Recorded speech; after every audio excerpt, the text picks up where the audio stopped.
আজ থেকে প্রায় 23 বছর আগে এই দিনে আমি জন্মেছিলাম। ঠিকই ধরেছেন, আজ আমার জন্মদিন। আর এই 23 বছরের আমি এক 4 বছরের সন্তানের মা। তবুও নিজের জন্মদিন পালন করছি। এটা শুধু আমার কাছে বড় বিষয় না, এটা আমার মায়ের কাছেও ভীষণ একটা স্পেশাল দিন। কারণ আমার মায়ের অনেক বয়সের সন্তান আমি। অনেক কষ্টে নাকি আমার জন্ম হয়েছে।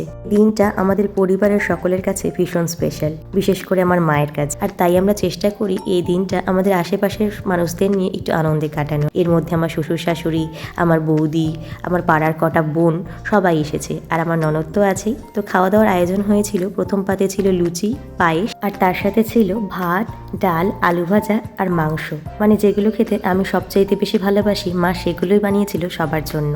কর্মসূত্রে আমার বর বাইরে থাকায় ও কিন্তু আমাকে জন্মদিনে এই বার্থডে ড্রেসটা পাঠিয়েছে, যেটা পরে আমরা অনেকগুলো ফটোশ্যুট করেছি।